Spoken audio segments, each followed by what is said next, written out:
10 Years On signature panel entitled Activism in Exile, Diasporic Communities in the Wake of the Arab Uprisings. My name is Abdullah Al-Aryan. I'm an associate professor of history here at Georgetown University in Qatar, and I will be co-moderating tonight's discussion panel. This is one of the signature panels for the 10 Years On project. The 10 Years On Mass Protests and Uprisings in the Arab World project launched in December of 2020, and it seeks to produce analysis, research, and pedagogical resources on the Arab uprisings of 2011 and the ongoing political reverberations of the mass mobilizations that continue throughout the region till today. Here at Georgetown in Qatar, the Center for International and Regional Studies, CIRS, is a part of this consortium, which has been organized by the Arab Studies Institute, Princeton's Arab Barometer, and George Mason's Middle East and Islamic Studies program. And it also includes over a dozen academic institutions and research centers. The consortium has been organizing a number of events and activities to commemorate the 10-year anniversary of the Arab uprisings all throughout this year. And you can find all of those online as well. Today's panel discussion is the 7th signature event of the TYO project. Joining me as co-moderator tonight is Sami Hermes, who is the director of the Liberal Arts Program and associate professor in residence of anthropology at Northwestern University in Qatar. He will introduce our panelists, and we will begin with their comments, followed by our co-moderated discussion. Sami? Thank you, Abdullah.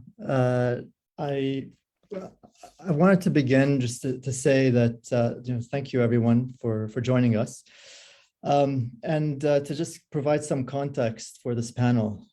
So we inhabit a world in 2021 that is not the world I would have imagined in the euphoria of the political moment of 2011. And as you all know, now in the months and years after the initial uprisings, dictators declared war and instituted further repressive mechanisms of control on their people, and foreign interventions succeeded in thwarting revolutions. In the resulting precarity, many people in the Arab world began to seek life elsewhere. So when we began thinking of this panel, we wanted to highlight the ways that politics flowed along with the people who migrated, fled, escaped, call it what you will. Leah Muller-Funk calls this political remittances, or the way political principles, values, and practices flow between places, in this case, between host and origin country. We often look at refugees and migrants through a lens of dispossession and victimization, and less so through the lens of their agency and the ways they might mobilize politically to impact politics back home. In different ways, each of our speakers today will address this agency. Thus, this panel hopes to explore and start a conversation around the social and political mobilizations of these new Arab diaspora communities since the Arab uprisings. How have these communities organized themselves? What is actually new about these recently formed exiled communities, especially in light of the historical legacies of political organization by diaspora communities since the latter half of the 20th century? It's not the first time, obviously, that diasporas have mobilized and organized. And so, what is new in this moment? We're also seeking to understand how the political and socioeconomic conditions in the host states, whether Turkey, Qatar, or Denmark, for example, impact the forms of mobilization that these communities have pursued in recent years, as well as how the changing contours of authoritarianism in the countries of origin, say Yemen or Egypt, impact the activism of these diaspora communities. Our discussion today will try to highlight the changing notions of political agency and citizenship rights, the role of transnational networks and civil society organizations, the impact of digital communication technologies, transformations in youth culture among exiled communities, and new ideological and intellectual trends within diaspora communities. It's ambitious, but we hope we can leave you with some thoughts and questions around issues of activism in exile. So without further ado, I want to introduce our speakers. Our first speaker will be Dr. Dana Moss, Assistant Professor in the Department of Sociology at the University of Notre Dame.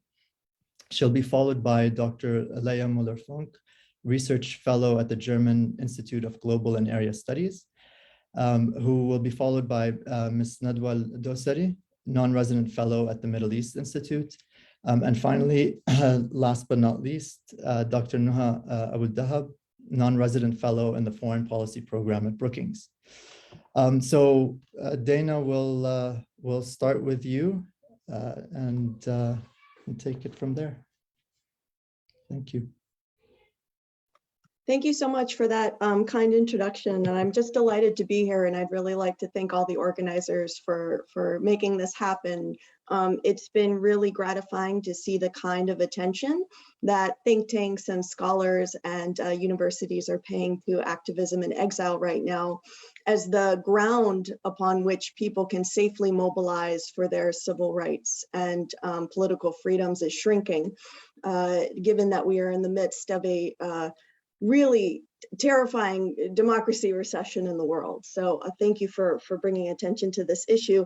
I'll try to address some of the issues that Sammy mentioned, as well as talk about some of the findings of my new book, which just came out with Cambridge. And if anybody's interested in anything that I mentioned from that, I can put the link to it in the chat. So over the course of my research, I did a lot of interviews with activists in the diaspora in Great Britain, across the United States, from primarily 3 countries, Yemen, Libya, and Syria. And it was just fascinating to me during the Arab Spring uprisings that we were seeing these communities come out and come together in unprecedented ways, not just to hold symbolic demonstrations or show their moral support for the revolutions, but to actually try to intervene and help their allies on the ground by providing substantive support, by remitting cash and aid to some of the humanitarian crises that have happened in their wake, to lobbying on behalf of their allies, all sorts of things that the diaspora was doing to capitalize on their privileges abroad to help their compatriots at home. And throughout the course of this research, I learned, though, that there are a lot of challenges to organizing in exile, as many of you know. Nadwa knows, for example, better than me. But there are a number of challenges, and I just thought I would outline them here, and then perhaps later in the discussion we can talk about the ways in which certain diaspora movements and activists have been able to successfully meet some of these challenges. The first challenge that I uncovered when I was especially talking to Syrians and Libyans, many of whom had escaped Assad and Gaddafi's repression in the 1980s, what they told me is that they still were deeply afraid of the regimes even prior to the 2011 revolutions, because of something that we've come to recognize as transnational repression. And so these were efforts by regimes, and we certainly see this happening in Egypt and in Turkey today and Saudi Arabia, other places. These are efforts by regimes to surveil their diaspora communities, monitor what they're doing, monitor their activism, threaten human rights activists abroad, women's rights activists abroad, even journalists. You see this happening among the Iranian community quite a bit. And this creates obviously a lot of fear, because a huge number of activists in exile still have family members at home. Some of them still need to retain access to the home country or have their passports renewed. If people are in a precarious legal status in terms of claiming asylum, it may be really scary for them to potentially become the target of regime repression and transnational repression abroad. Gaddafi was famous for hunting dissidents from the NFSL, folks who he derogatorily referred to as Libya's stray dogs abroad. And so this created real fear and real concern in communities that we see resurging today.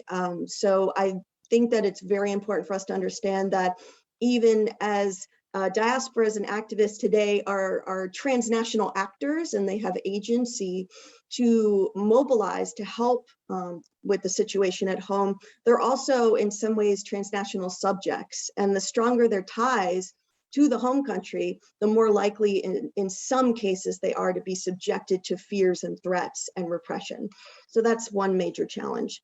Another major challenge that I noticed across all communities was something that in the new book I call conflict transmission. Conflict transmission refers to the ways in which the divisions that plague social movements and political groups and identity groups in the home country travel abroad and impact their relationships abroad.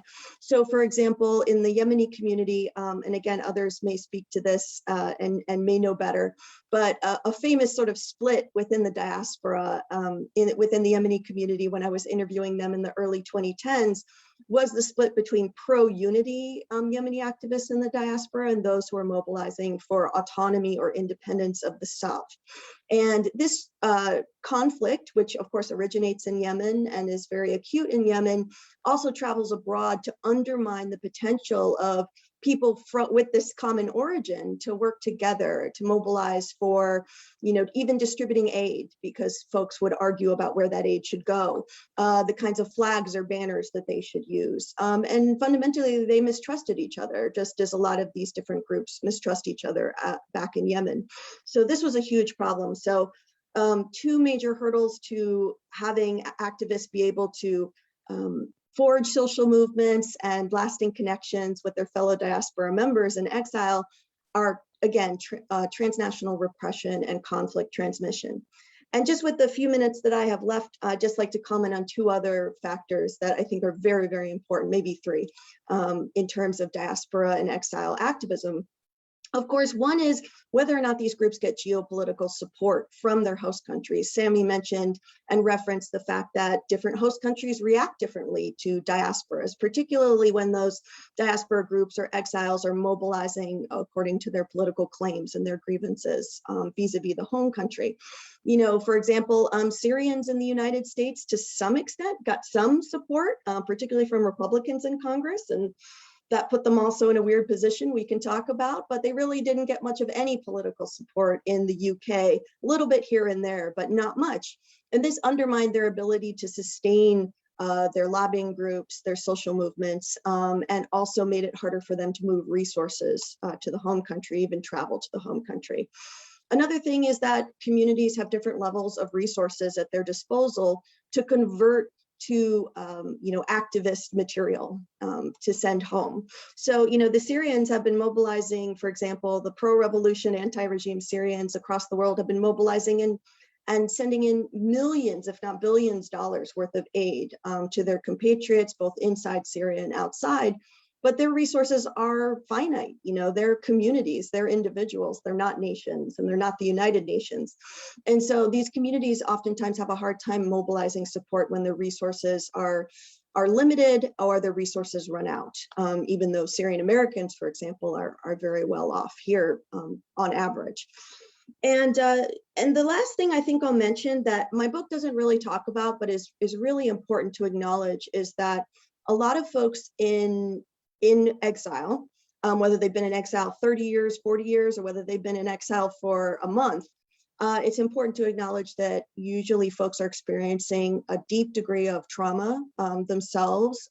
There's something that a researcher named Mindy Fulilov calls root shock.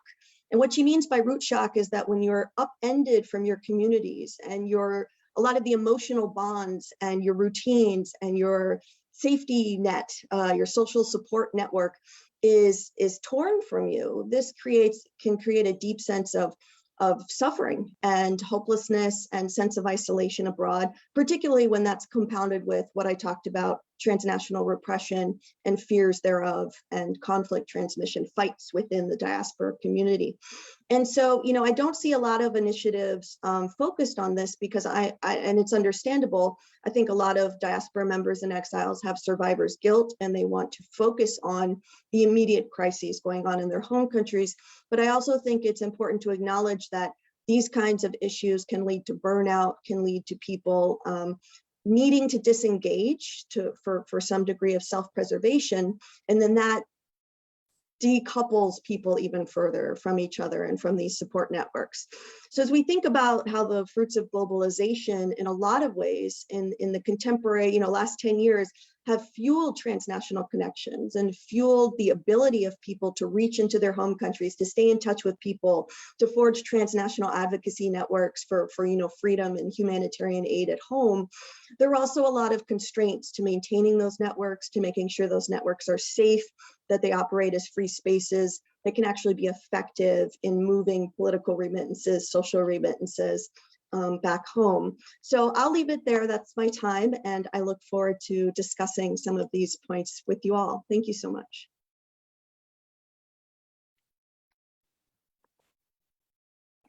I think I'm next. Thanks, Dana, for this really interesting input.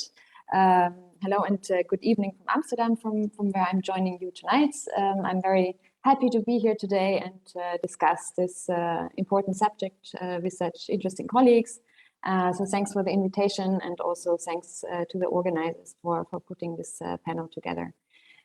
So what I will do is basically to provide some main insights from my PhD research, which has also resulted in a book published with Routledge in 2018.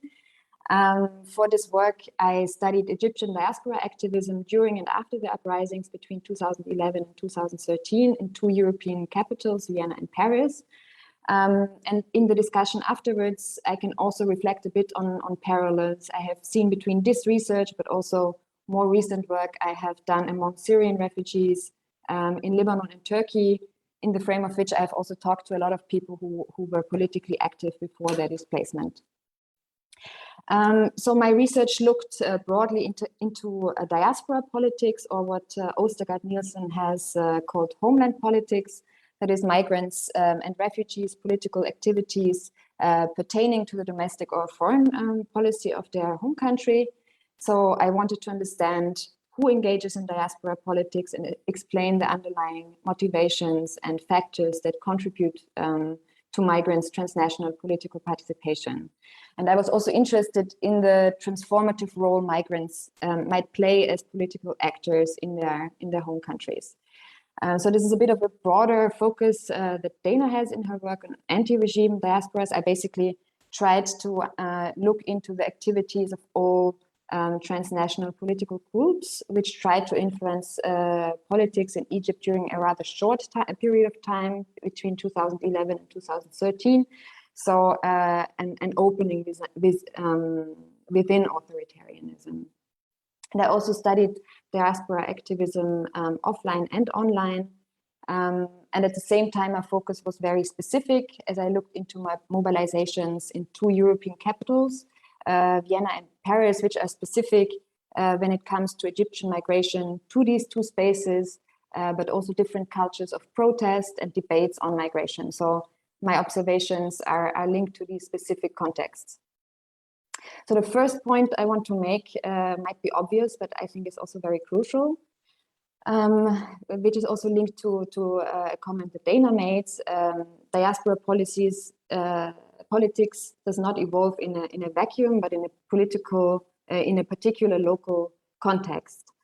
So the networks and protests that I saw emerging in Vienna and Paris were heavily influenced by both political events in Egypt, but also the context in which activists were living, including the characteristics of migrant communities surrounding them. So I argue in my book that diaspora politics are influenced by both emigration states and immigration states, and emerge actually at the intersection of immigration and diaspora policies, or policies of repression, and immigration and integration policies, both of which shape political opportunity structures for migrants to engage in diaspora politics. This means that local conditions remold and shape diaspora activisms. So terms such as community and diaspora often actually hide the heterogeneity that can be found within collectivities and groups.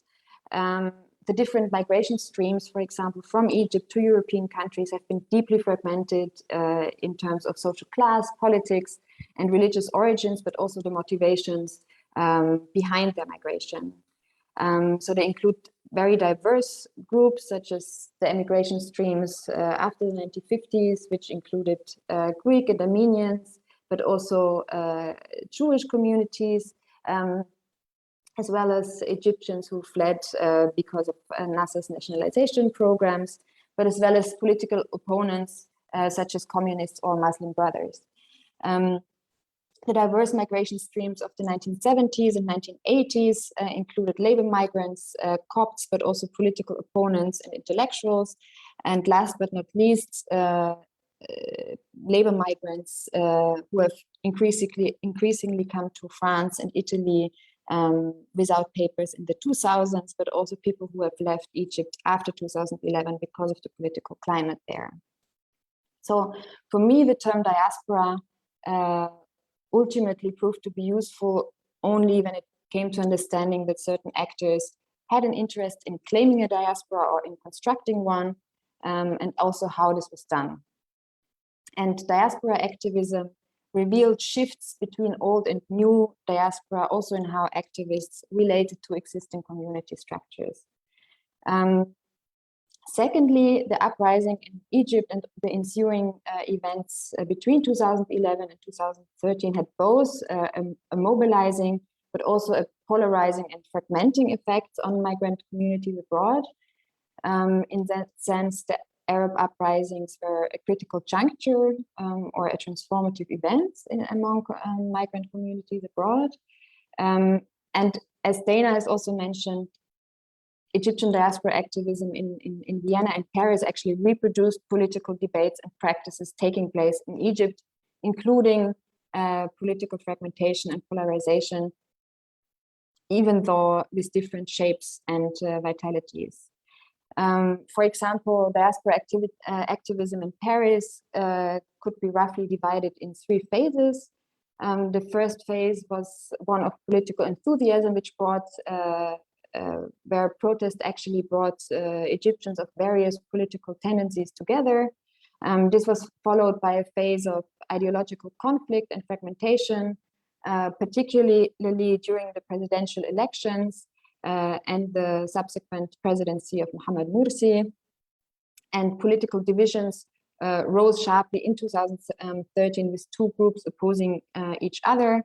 The Parisian version of the Tamarrud campaign, calling for early presidential elections, and the National Alliance to Support Legitimacy in Paris, which was linked to an umbrella group of Islamist parties and groups in Egypt supporting Morsi.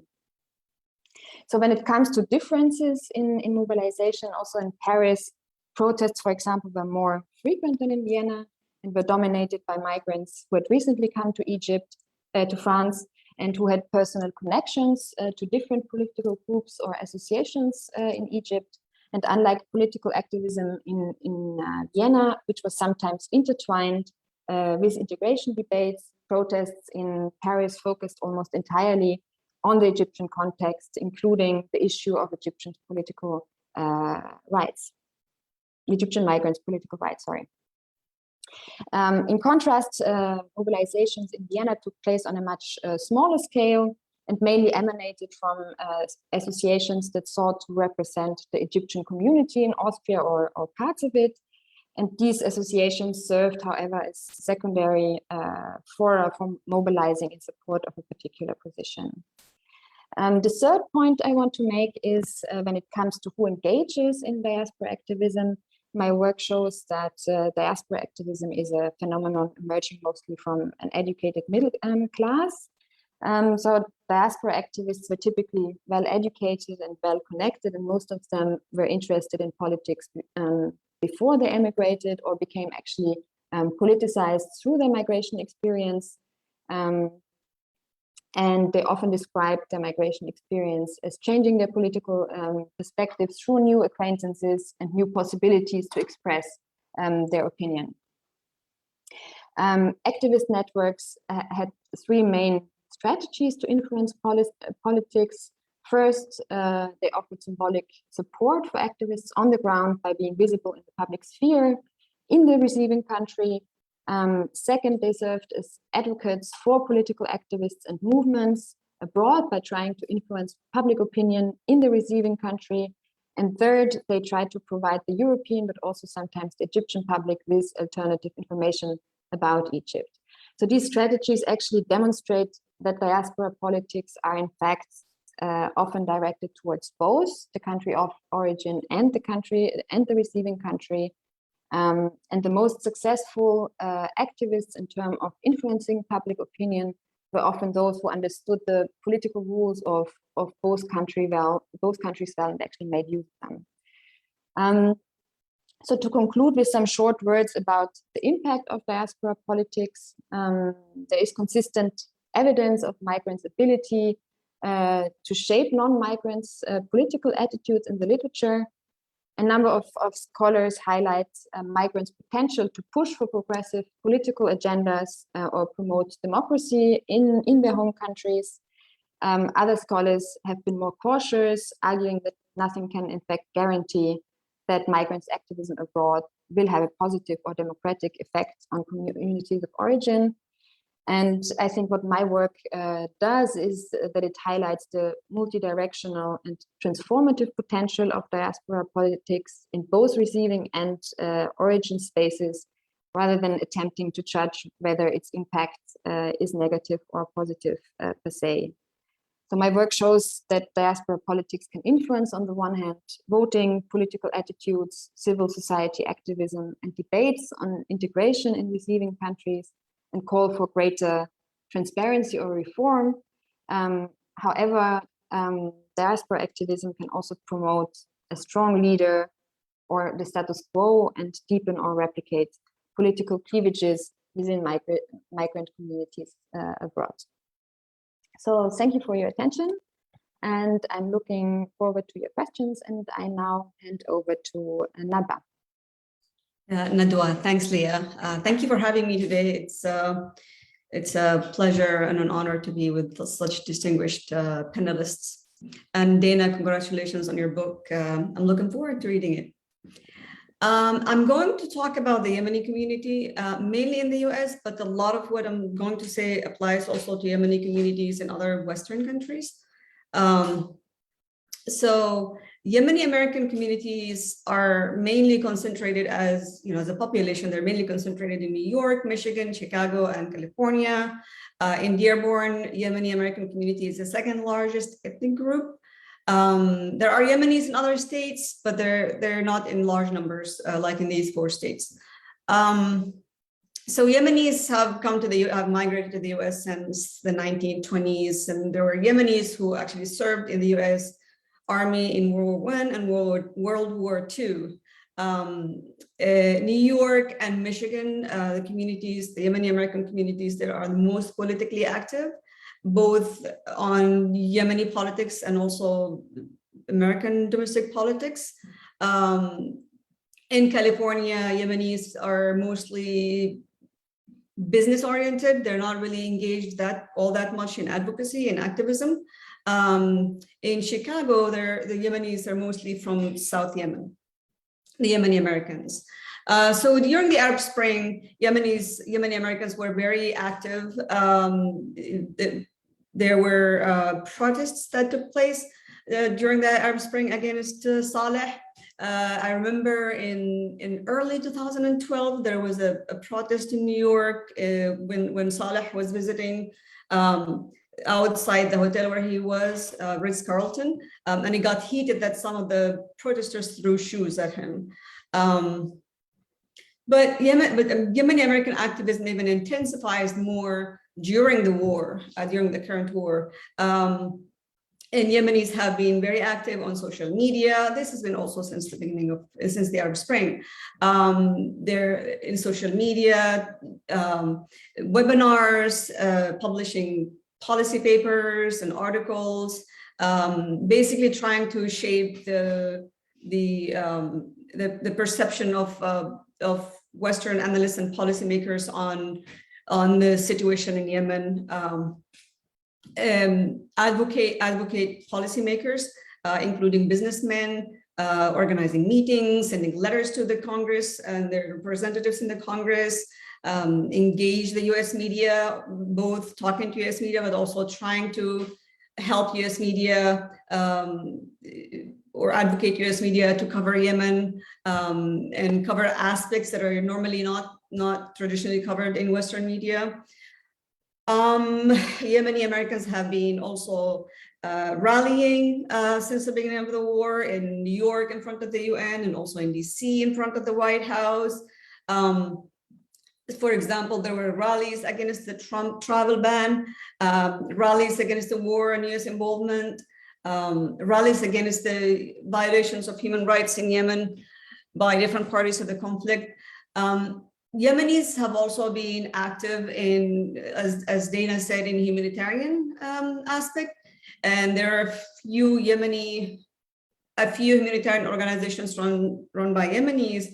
One of the most prominent one is Yemen Aid. And the interesting thing about Yemen Aid is that it started as an initiative by Yemeni women in diaspora who decided that they need to do something to help Yemenis who are suffering because of the conflict, economically suffering because of the conflict. The head of the organization is a Yemeni American woman. It's one of the best Yemeni American organizations that is delivering humanitarian aid. There's also Pure Hands, and Pure Hands is supported by the late Tariq Ras Khan. Tariq Ras Khan was a Yemeni American businessman who did a lot to help Yemenis here and also Yemenis in Yemen. Tariq, unfortunately, sadly, we lost Tariq to COVID a couple of months ago, and it was devastating to many Yemeni Americans who knew him. And as Dana mentioned, there are divisions among Yemenis on political issues. So during the Arab Spring, you had mostly pro-Saleh. No, you had anti-Saleh protesters, anti-Saleh activists in the US, but you also had a few who were pro-Saleh. And during the war, Yemeni community here is divided across three main positions. So you have the anti-Saudi bloc that's advocating mainly against arms sale and US support to the Saudis. This group have tapped into the progressive caucus. So they work with people like Chris Murphy, Rouhana, Congressman, and also Ilhan Omar. They focus on arms sale, victims of airstrikes, and recently the blockade on Yemen. You have also another group which are against Houthis' military capture of Yemen and Houthis' violence and crimes. They focus on raising the awareness among non-Americans involved in Yemen, but analysts and also decision makers, policy makers, on the consequences of Houthis' threat to stability of Yemen in the region and the security in the region. They also focus on human rights abuses by the Houthis. And you have also people who are they're against the Houthis and also the Saudis and the war in general. But also the third group is the pro-South secession. These group advocate against the Houthis and Hadi government, and they basically they lobby support in the US for secession, for the right of South Yemen to secede. But however, despite the divisions, there are unifying issues that I'll mention, for example, last month, a Yemeni American who is from the north, who was killed in a checkpoint while he went home to Yemen, but he was killed in a checkpoint between Sana'a and Aden. Yemeni American community, all groups came together and spoke against what happened, and some Yemeni American communities even tried to take actions, sent letters to the Southern Transitional Council, who that the checkpoint where that happened is managed by a force that's affiliated with the Southern Transitional Council, which is a political body that is leading that wants us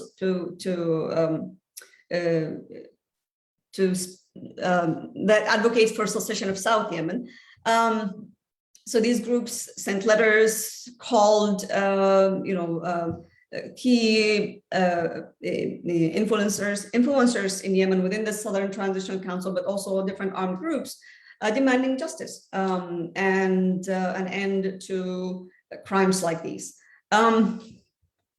Yemeni Americans have also been active in domestic politics in the US. within their own states. Some of them run for elections. Last year, Abraham Ayesh was elected as the first Yemeni American state representative in Michigan. This year, Sam Luqman, a Yemeni American woman, is also trying to run for elections. In the 2020 presidential elections, Yemenis were very active. In Dearborn, for example, they helped when Biden won the state. But the war has also affected Yemenis in diaspora in very substantial ways. Yemenis have very strong roots to Yemen, Yemeni Americans. A lot of Yemeni Americans spend time in Yemen every summer with their families. A lot of them leave their families in Yemen and come here and go visit from time to time. Many built homes back in Yemen where they want to retire. But because of the war and the security situation and how the situation in Yemen and how the war has evolved, a lot of Yemenis started building retirement homes in the US and bring their families. And also some Yemeni businessmen lost businesses worth millions of dollars because of the war, millions of dollars that they've invested in Yemen. And many Yemenis also cannot go back to Yemen because of their activism, and they haven't seen their families since the beginning of the war, sometimes even before then. So the Yemeni Americans' activism is also it's a demonstration of how Yemenis are deeply connected to the country. They tried to do advocacy, lobbying, and some Yemenis also started think tanks. Some Yemenis also decided to bring a piece from home. So we've seen an increase in businesses that focus on coffee, Yemeni restaurants, Yemeni clothing. Again, it's an attempt to bring a piece of, from Yemen. Also, one thing I didn't mention is that Yemenis also send a lot of money back home to families. And this might not apply to the US as such, although it does. But if we look at Saudi Arabia, for example, 60% of the remittances that go to Yemen come from Saudi Arabia, which is huge. But so Yemenis are trying to stay connected with Yemen, advocate for the country, and try to bring more pieces from home here. Like I said, coffee, clothing, and things like that. As one Yemeni American told me, and I'll quote her, she said, "We are a reflection of our home country. If it is good, we're good. If it is falling apart, we are falling apart." So with that, I just want to say that deep connection has enabled the Yemeni Americans here to help Yemenis back home, whether politically, but also economically. But at the same time, it also affected them in a negative way. So Yemenis abroad do feel probably the full impact of the war, even though they're safe, even though they have services, even though they're free in the West, but they still feel the impact of the war in a very profound way. So I will leave it at that, and I'll be happy to contribute to the discussion after this. Thank you. Thank you very much, Nadwa, and thanks to the organizers for putting together this this great panel. It's a pleasure to join everyone. My remarks are going to focus on how the new Arab diasporas have expanded the political and legal spaces where transitional justice is practiced. And very briefly here, transitional justice is basically addressing a violent past to build a better, more peaceful future. And it includes, all sorts of mechanisms, criminal accountability, such as through prosecutions, institutional reform, truth-seeking, reconciliation, reparations, etc.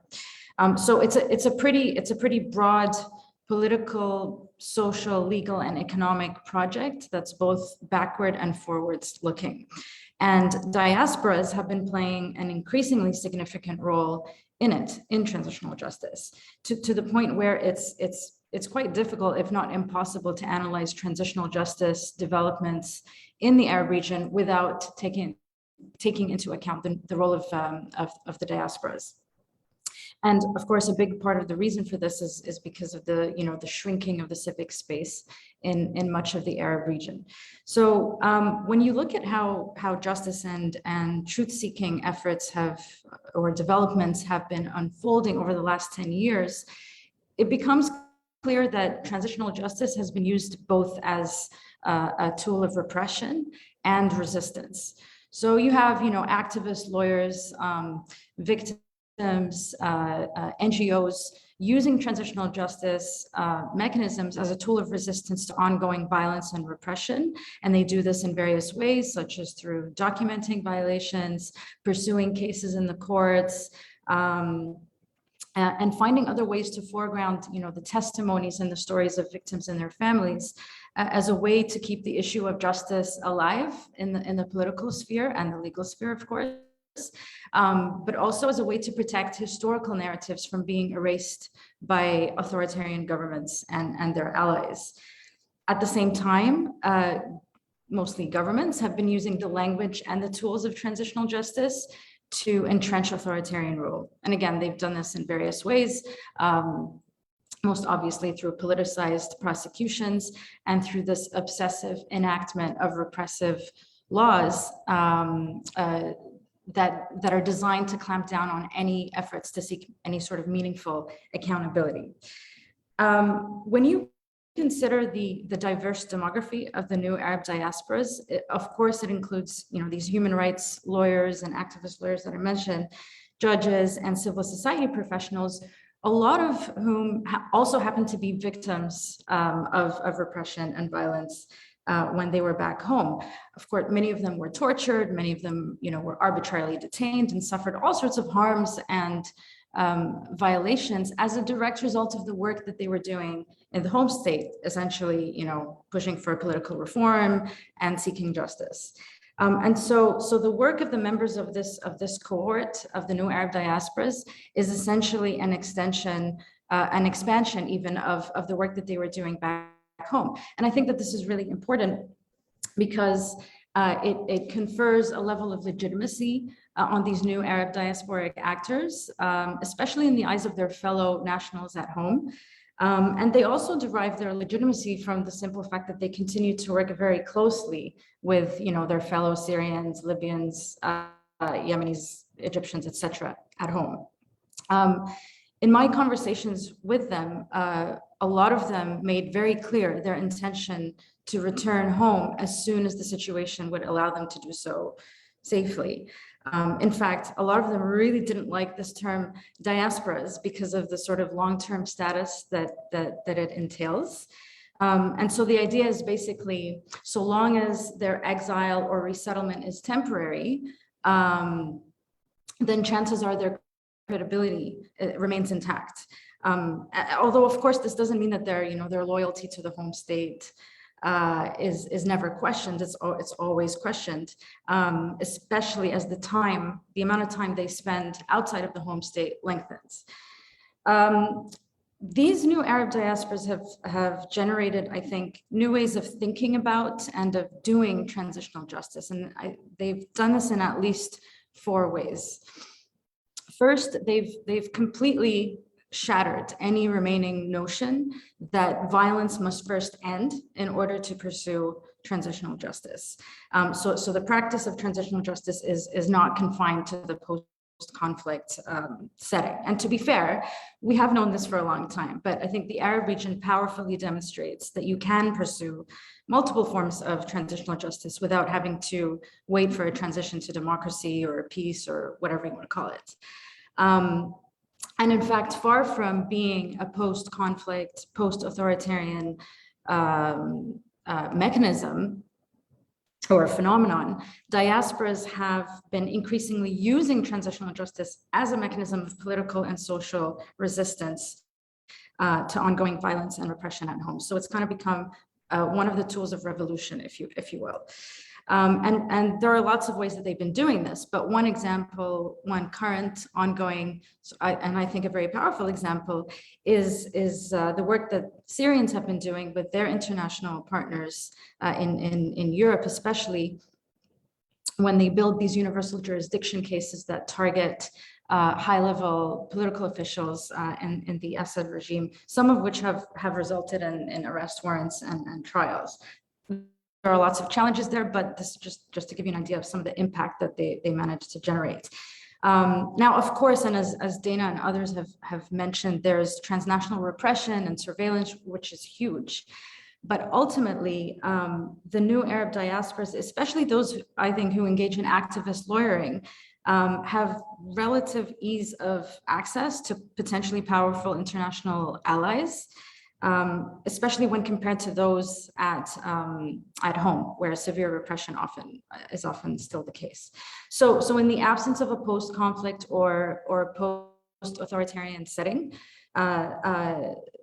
diasporic actors have become an integral part of transitional justice movements in much of the Arab region.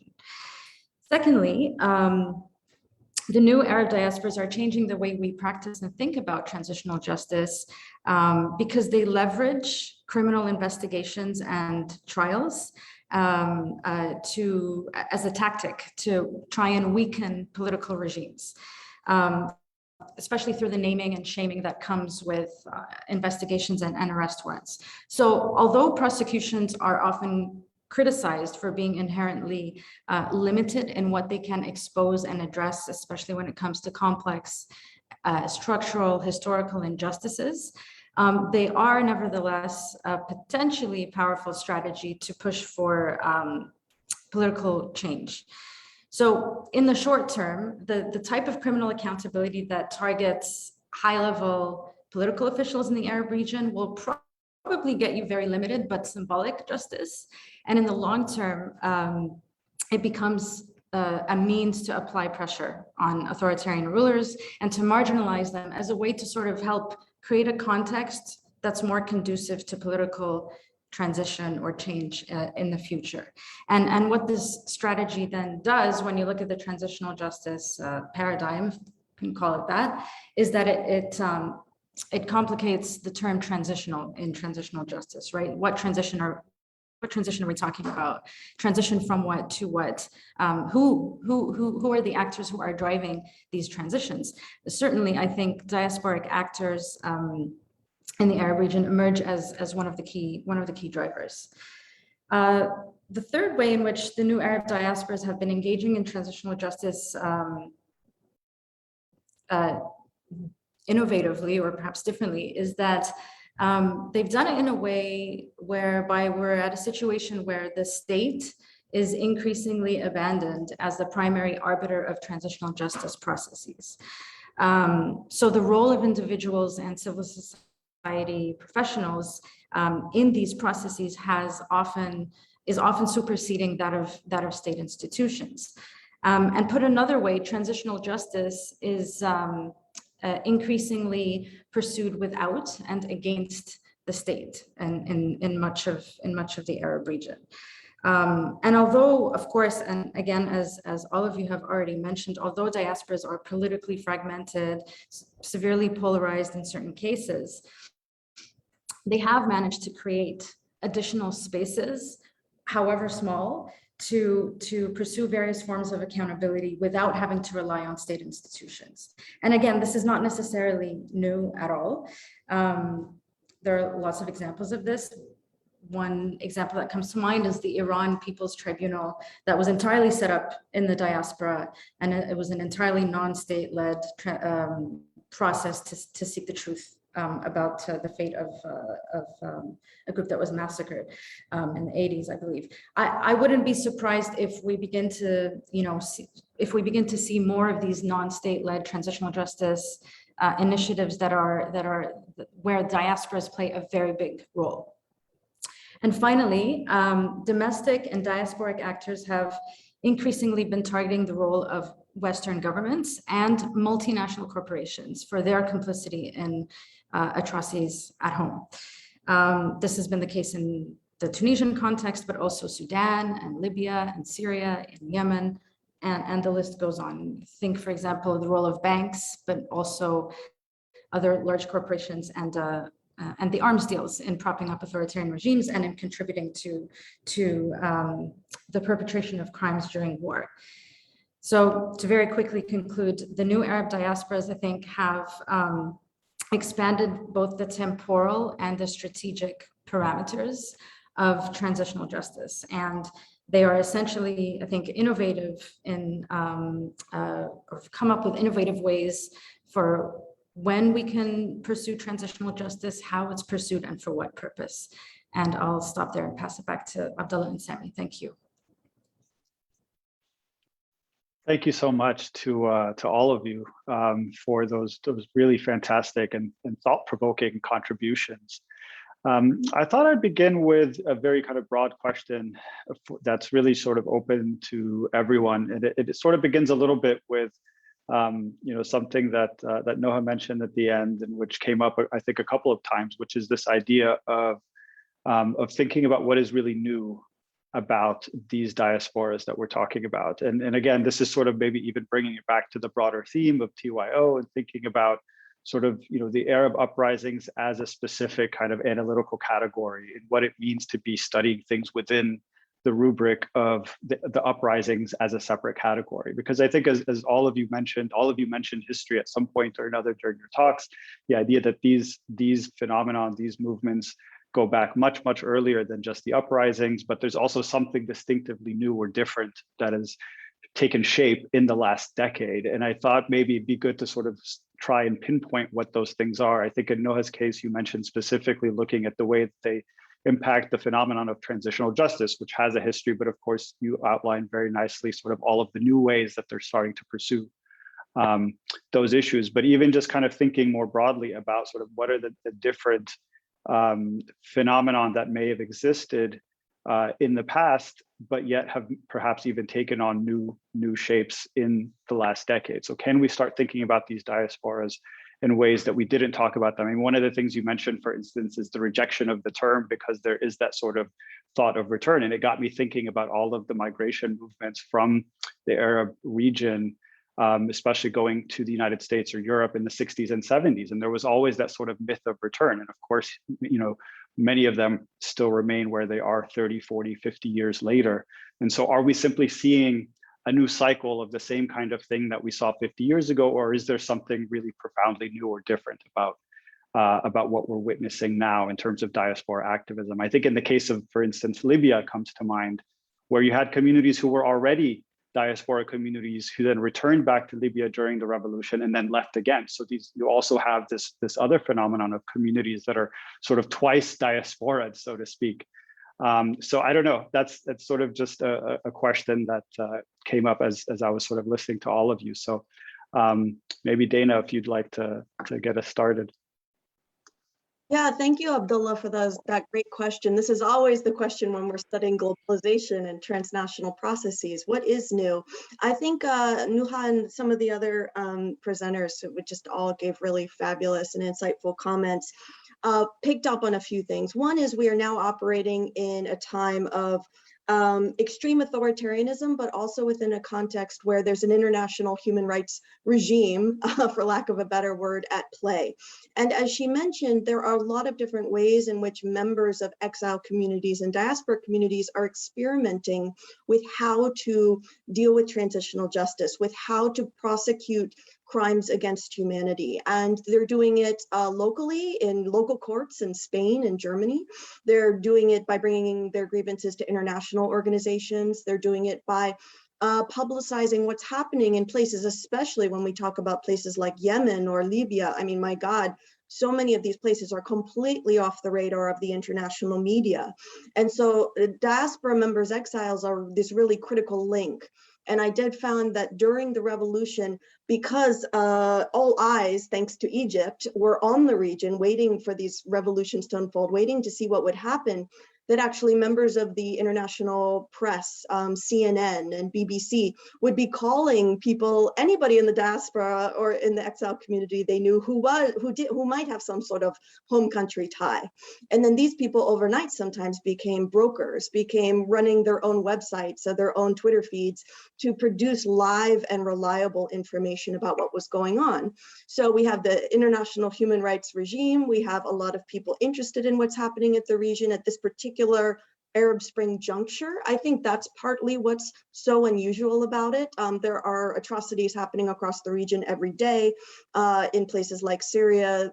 Yemen is the world's worst humanitarian crisis.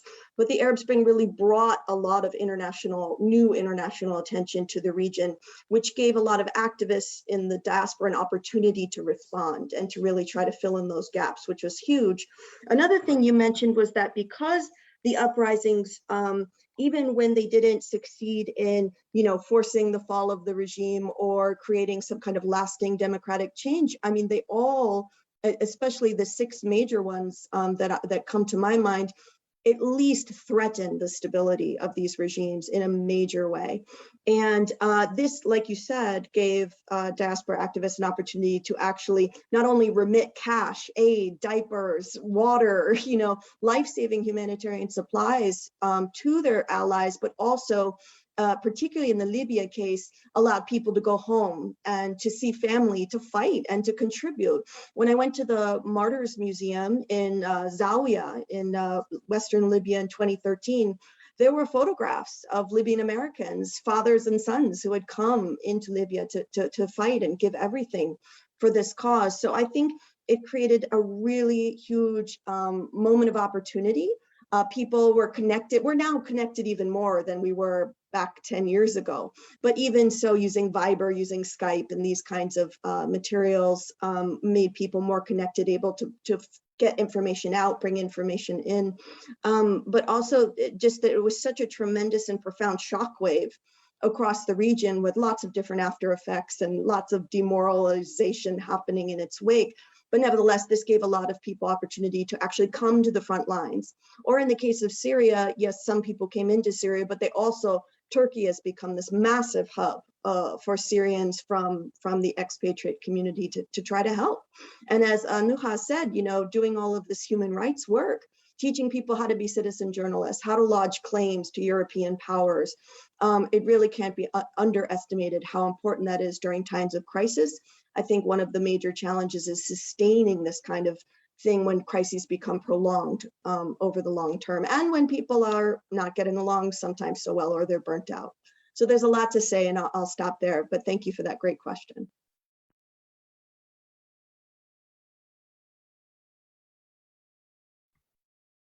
Do others want to pick up on that?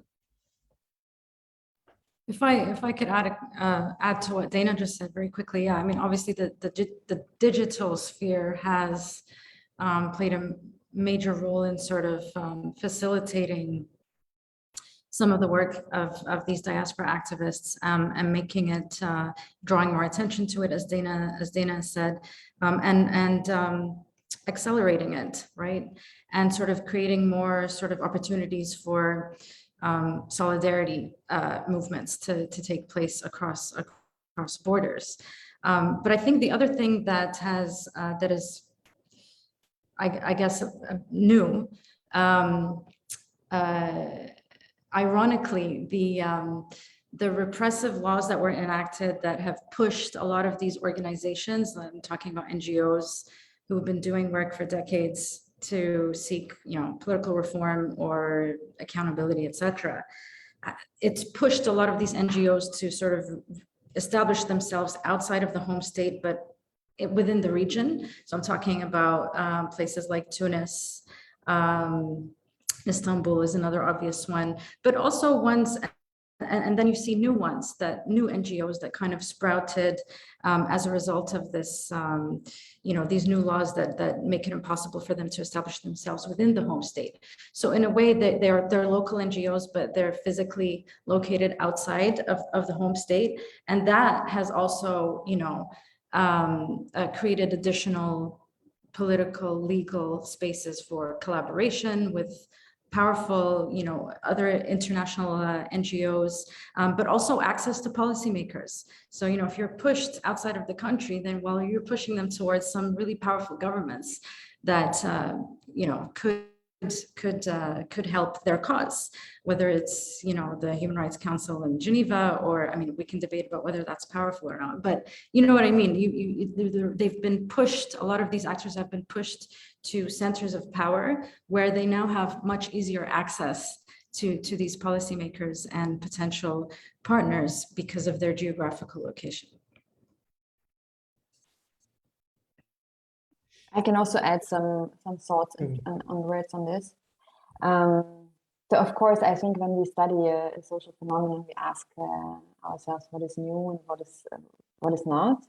So I think, as such, the underlying mechanisms of diaspora politics are not necessarily new as such. We are seeing at the moment, but some aspects are. So on the one hand, I think social media has been really a way to make networking easier, to make connecting between activist networks, but also between different spaces much easier, but also providing information and immediate information to different places, much easier. At the same time, I think there are also new possibilities of surveillance of authoritarian regimes and digital repression. And of course, the huge numbers of displaced and political exiles that have come to new spaces have created new possibilities for solidarity in exile, right? So I think so this is a negative and a positive thing at the same time, right? So people can build on each other's experiences, they can have a conversation, they can support each other emotionally, and learn from each other. And I think this is also linked to what we see, for example, in Lebanon or in Turkey, where people have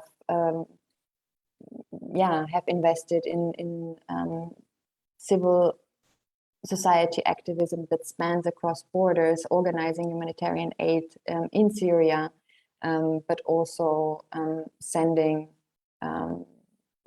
remittances and money to family back home who cannot leave.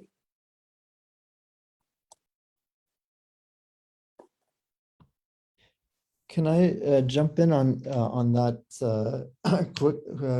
quickly? You know, you're talking about this sort of organizing outside of the borders, and I as you were all speaking, one thing that caught my attention, Dana had mentioned this sort of category of like transnational subjects, right? The diasporas, and I was wondering if you see or you know what kinds of activism you see across countries, right? So, for example, Nadwa spoke about Yemeni Americans, but are they speaking to Yemenis in other countries, not in Yemen? And how is that kind of how is that communication happening? Are they establishing something truly transnational, right, rather than sort of US Yemen or UK Yemen? But are there, you know, are these networks being established that are sort of really building something that's more transnational in nature, I guess? Yeah. And how is that kind of, how do you see that manifesting?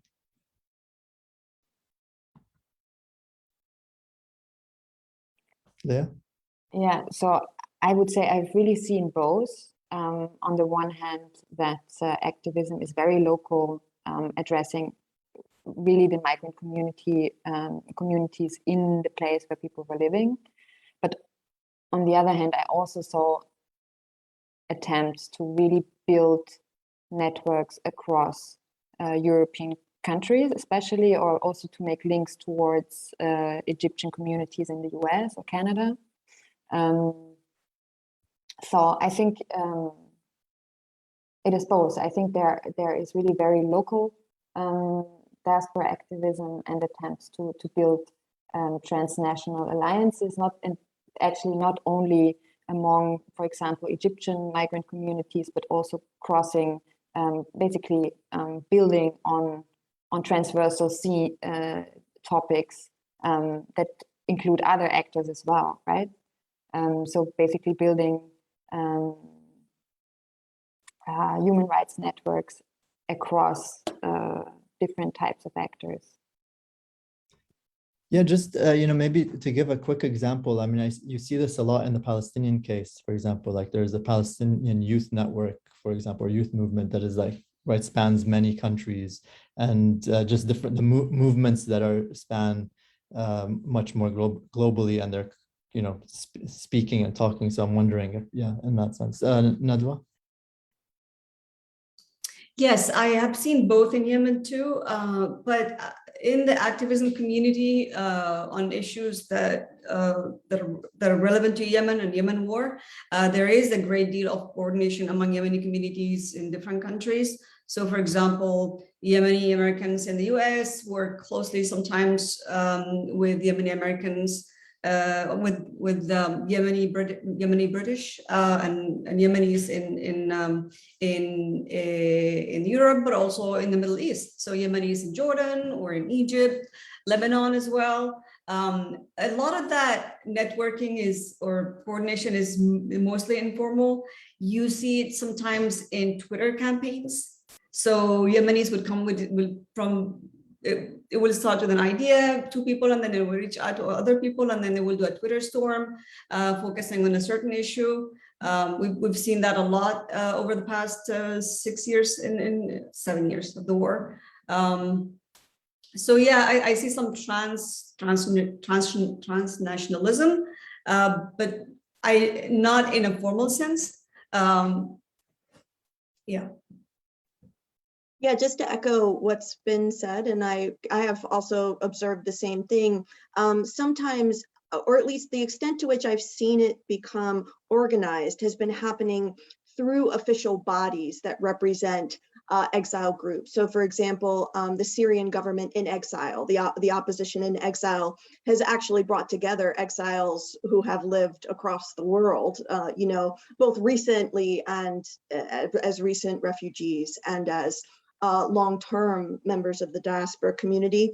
So too, in the midst of the day-to-day turmoil and anxiety and uncertainty of the Libyan revolution, because if we, thinking about NATO intervention, success might seem preordained, but the lived experience of it, according to my interviewees, day to day was incredibly stressful. There were stalemates in Misrata, there were stalemates in the Nafusa Mountains. There were times when supporting geopolitical powers were thinking about withdrawing their support and negotiating with the regime. So day to day, they still had to work very hard. And there were efforts, for example, by some non-Libyan organizations, such as the International Criminal Court, to bring together Libyans from across diasporas with legal expertise, including in some cases law students, not just practicing attorneys, to start to actually document human rights violations. So I think it can be initiated by the diaspora itself. Sometimes it can be initiated by outside organizations. I think though when people are trying to respond quickly day to day to emergencies, they may not be so much focused on connecting across diasporas, but just reacting immediately to what's happening in their home countries. I would be interested to learn if the efforts to build transnational solidarity networks, to do more than just hold, global campaigns or protests on the same day, is a part of a long-term activist strategy, because I didn't see so much of it during the heyday of the Arab Spring, but it's definitely happening, and it's happening in different ways.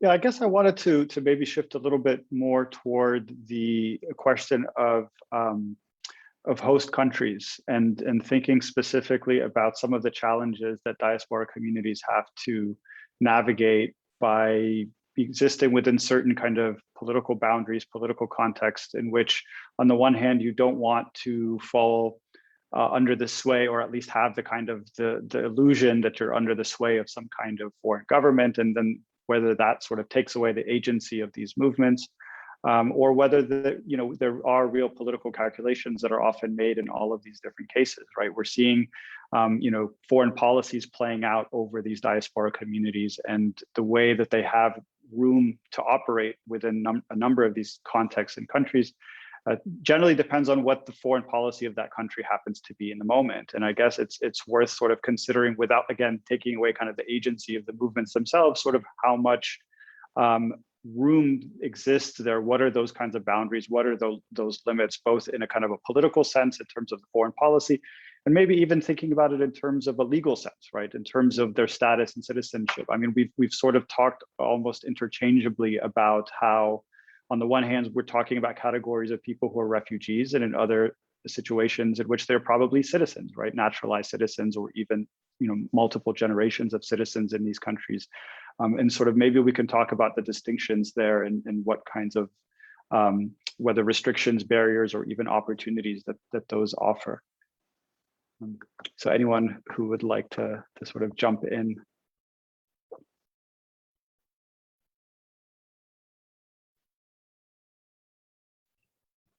I guess I could just briefly try and respond to that. Thanks, Abdullah.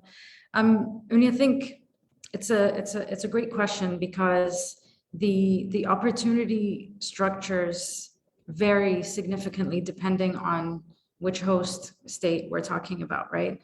And I think diaspora activists are very conscious of this.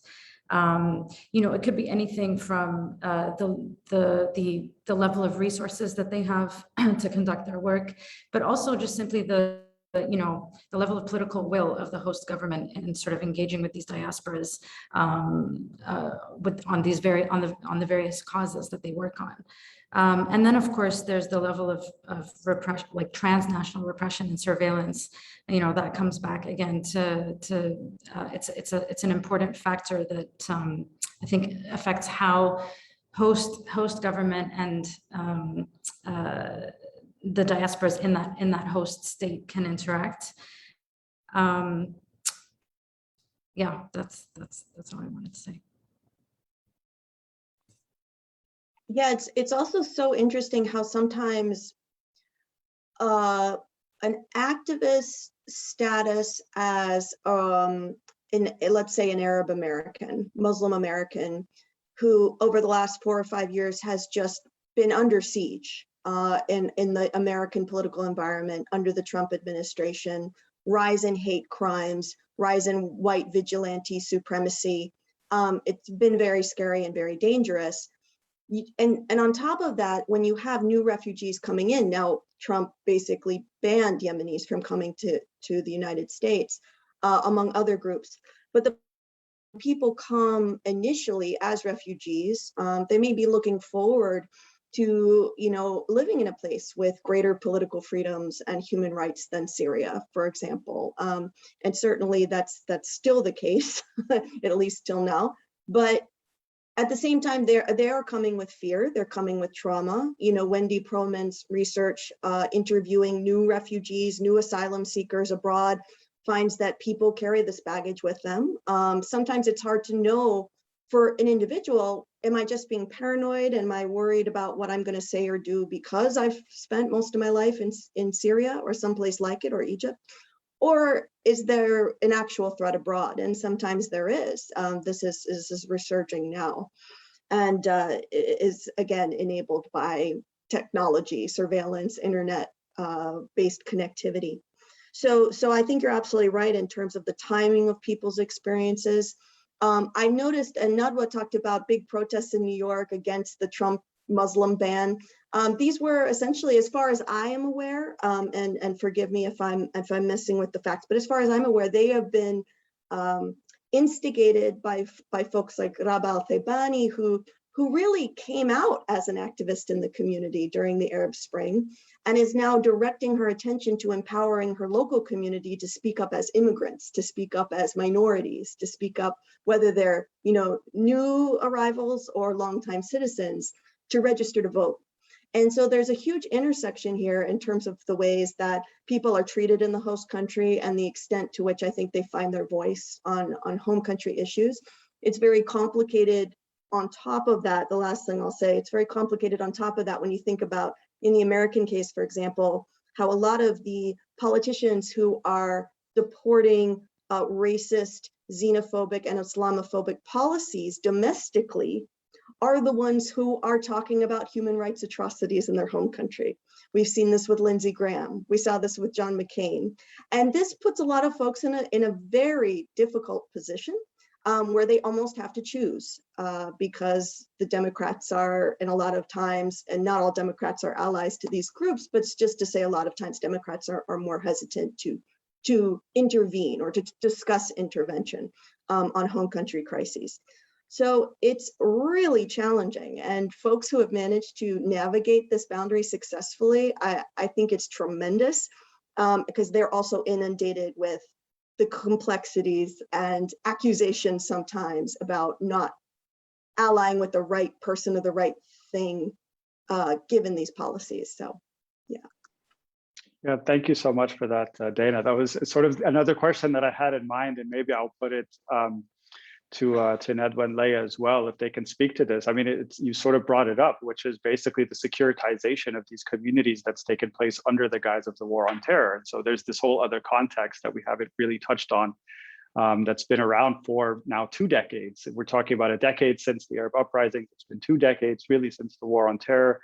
I mean, so how have those securitization policies, we've seen, of course, the prosecution of people within the United States for doing things like sending aid to Iraq, to Yemen, to Libya, Palestine. I mean, you name it, all of these diaspora communities have been affected through these kind of political prosecutions. We've seen similar things happening to charities in Europe, in the UK, in France, elsewhere. So I wanted to maybe put it to Nedwa and Leah as well in terms of how you've seen these policies affect these communities. I mean, I can't speak to that very much. The only thing I know is that some Yemenis have complained about repeated FBI visits and interrogations that became a source of annoyance to some in the Yemeni community. But I'll let Dana talk about this. She's done a lot more research on this than I did.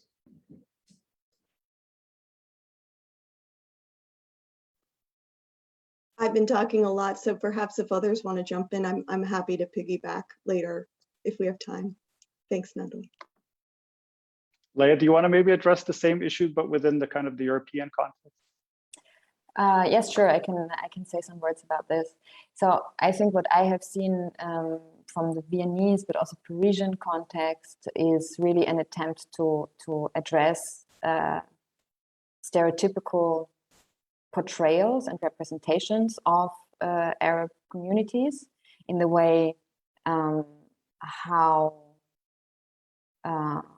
activists portray their civil society activism, but also their political positioning.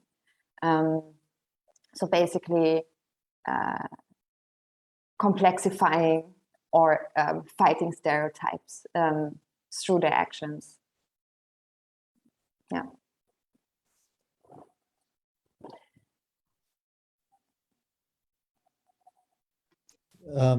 Noha, did you wanna? You look like you were about to. Yeah, sure. I'll just add to what Leah just said. I mean, I think one interesting question when we talk about the securitization policies, and this is something that I've been trying to look at more and more, especially now with the 20th anniversary of the war on terror, and is how the militarization of U.S. foreign policy has affected domestic policing, has informed and shaped domestic policing in the U.S., and then using that to sort of analyze and see what sort of solidarity movements are happening in the U.S. between, those who are affected by domestic policing, militarized domestic policing, and those who are impacted by the militarization of U.S. foreign policy, because the victims of U.S. foreign policy are both within U.S. borders and outside of it. And so this is more of a question than anything. So this is one thing that I've been really trying to look at more closely, and I wonder what others might think about it. Yeah, I mean, I think this is something that we're still unpacking in a big way, is to understand these intersections and these policies. I will say that I know that the geopolitical support was everything. In the Libyan case, people were not only, Libyan Americans, Libyan Brits were not only, and folks from elsewhere, were not only allowed to come to Libya to fight and then return home without being harassed, but they were also able in a lot of cases to send remittances, tangible, concrete materials to Libya of different kinds in order to facilitate the rebellion and the humanitarian response. Now, we've seen the opposite thing in the Syrian case, and Syrians have been rightly, I think, terrified even to send sometimes money to help people in the home country pay bills, or baby food, in the expectation that they might get on the FBI's radar, that their aid might be accused of ending up in the wrong hands. And this is particularly when ISIS was extremely active across the region, in addition to other groups. And it creates a very terrorizing environment. Yemeni Americans would tell me too that we have resources. We're certainly better off than our compatriots at home, but the government does not give us a way, does not outline a safe and legal and legitimate mechanism that is trustworthy to really get our remittances to the ground. We have to do it through these informal networks. And I can tell you also, with my spouse working for Yemeni causes for a long time, if you try to wire money to Yemen, these days, it's very difficult. And not only are you dealing with difficulties on the ground in Yemen, but you're also dealing with people in the United States through private wiring companies that don't know that Yemen's a country. And it creates a lot of issues. And when we think about the extent of the humanitarian crisis, that now with COVID, more and more and more people in the region are dependent on remittances to purchase groceries and pay bills, that the inability to send these kinds of just basic cash or supplies homeward is a huge, huge problem. And it's one that I would like for us researchers to raise our voices a bit more in terms of shaping mechanisms and policy that can allow that to happen in a way where targeted groups will not get in trouble. Thank you, Dana. I wanted to take a question from the audience. Professor Firat Uruk at Georgetown University in Qatar is asking about. He says, my question may sound a bit critical of diasporic digital activism, but there has been numerous examples in which they tend to patronize the cause on the ground from a position of relative comfort. So in your opinion, is this a fair critique?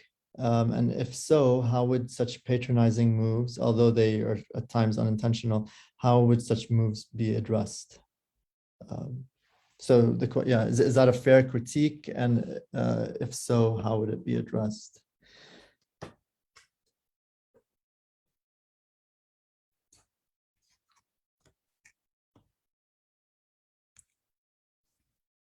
If you have a panel of all women, we're so nice, right? We're waiting for others. And I'm delighted that we are a panel of all women. But Abdullah and I can take the stage, as, as men. Does anybody else want to? Go ahead, Dana, and then I'll just say something after you. Please, yeah, I'd love to hear. I'd love to hear what you all think about it.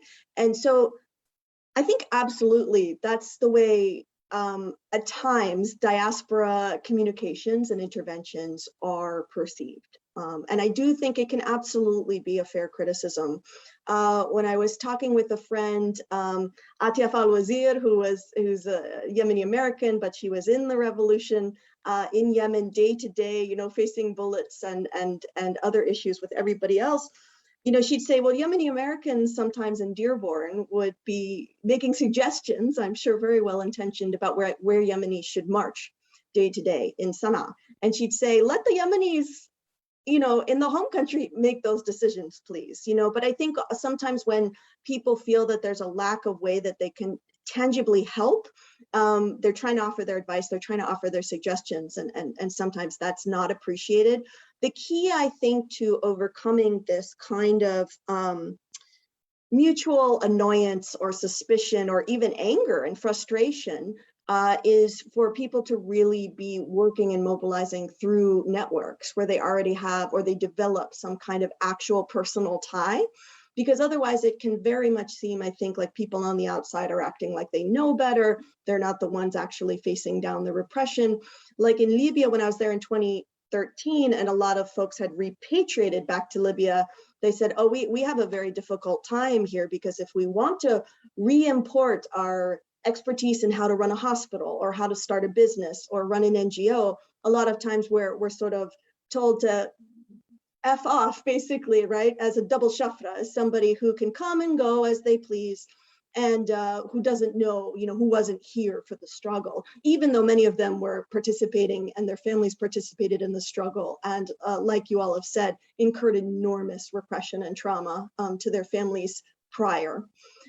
So, again, I see it work best when people are really working together in tandem, when diaspora members ask people on the ground, what do you need and how we can help? But certainly with the kind of free-for-all platforms on social media and the way that they're designed, I think, yeah, you're going to find some friction there. And it's probably frictions that have existed between home country groups and diaspora and exile groups for all of time. Thanks, Dana. And yeah, exactly. I completely agree with you. And I think that perhaps the amount of time that the diaspora actors have been outside the home state also heavily impacts that perception, right? So if you are new Arab diaspora, right? Like, so if you've left in the last 5 years as compared to the last, I don't know, or as compared to if you had left, 12 or 15 years ago or 20 years ago, then that sense of that perception, I think, would be different. But also just kind of like looking at the way that Professor Farad mentioned position of comfort, I'll use this to kind of emphasize what you said, Dana, early on in your initial remarks about root trauma. And I think it's often very easy to perceive diasporic actors as, operating from a position of comfort, when really a lot of them don't. A lot of them are very traumatized and dispossessed and operate, their actions are fueled by pain and anger. At the same time, that so-called position of comfort for a lot of them has turned into an opportunity to help, whatever cause they're working on. So yeah, that's all I wanted to say. Thanks. I think it might be fair to say that, but I don't think it's a dominant feature. Most Yemenis who are activists abroad, they are very connected to networks inside Yemen, not just their families, but also Yemenis. We talk to them on a daily basis, all day, sometimes more than, throughout the day. But there are cases where there is friction between the ones on the ground and the activists abroad. I'll give one example. So some Yemeni Americans who, for example, advocate for ending US support to Saudis and Saudis ending their military intervention to Yemen. Sometimes a lot of activists on the ground resent that, because Saudi airstrikes are the only one that's stopping the Houthis from basically taking the entire country. And so there is things like that sometimes, but I would say there is a great level of, and I'm talking about Yemen, not other countries. There is a great level of harmony, of course, recognizing the divisions that I mentioned earlier, but there is a great deal of harmony between activists on the ground and activists abroad, and complementarity. Yeah.